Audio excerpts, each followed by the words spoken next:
Should you summon for Hero Dai's banner or not? Before you summon for Hero Dai, here is all you need to know about his overall kit. Let's go straight to his abilities. Dai has a party buff of crit hit chance plus 40%. She also has weapon skill regen speed plus 4%, plus 10% shield increase on battle start, and a skill damage plus 6%. We can immediately see in his party buff that Hero Dai is a DPS character. His party buff can be a good synergy in every contents. His normal attack is called Advanced Style Sword Techniques. Uses Advanced Style Sword Techniques to inflict melee damage to enemies. His normal attack is very aggressive. It looks like a combination of Bianca and Beth's normal attack when he uses his exclusive weapon. The only downside of this is that it doesn't have a priority target ability, so you can't effectively use it on Colosseum. His chain skill is called Giga Strash. It is down to injured. Uses Kazip to pierce through enemies and inflict 280% of DPS melee damage. It is a target lock skill. This is a very good chain skill for delaying the ailment status of the enemy.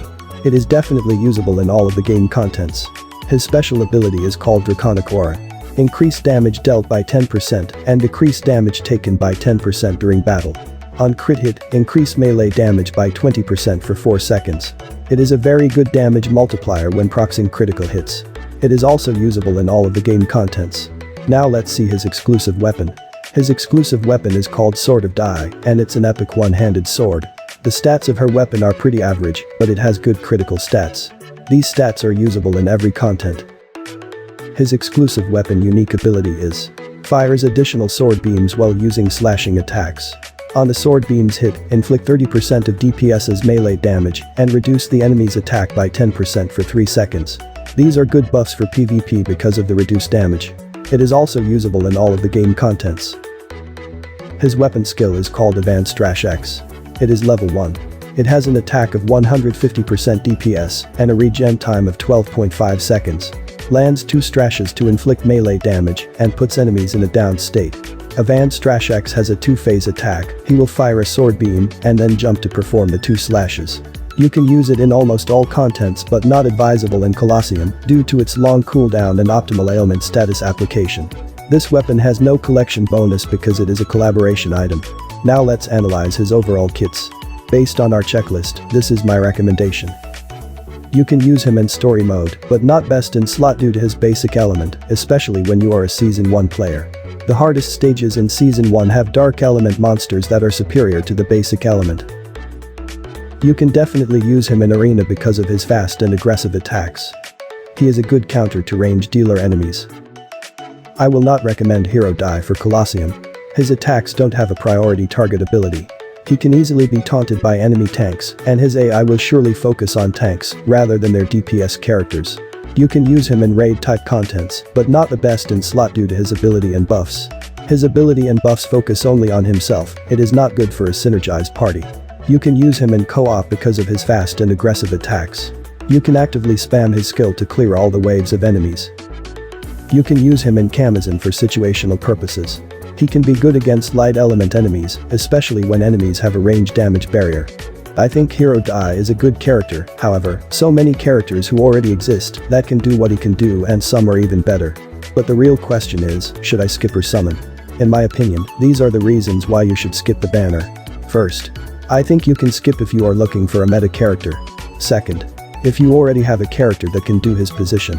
Third, I cannot recommend it to new and free-to-play players. They should conserve their resources for better builds. Fourth, there are better characters included in the banner such as Sea Witch R and Slayer Andras. Now these are the reasons why you should summon on his banner. First, you are a collector, especially male characters. Second, you love Dragon Quest and you want it to be part of your Guardian Tales experience. Third, you are not a meta zombie. You don't only care about the numbers. Fourth, because of his voice actress Itsumi Tanizaki.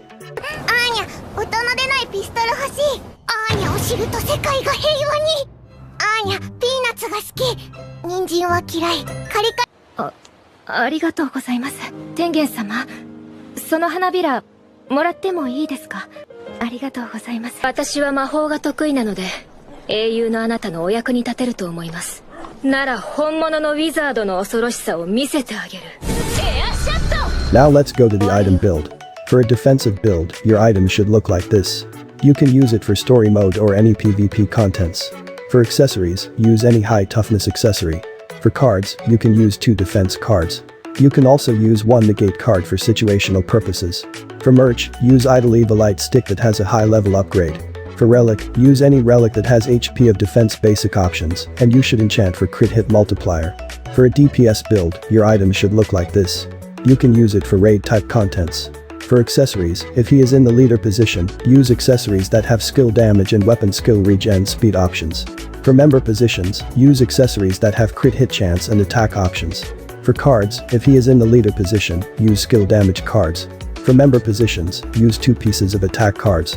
For merch, use ample Statue of Bravery or Invader Mothership replica, depending on the enemy HP. For relic, use any relic that has attack, crit, and skill damage options, and you should enchant for a crit hit multiplier.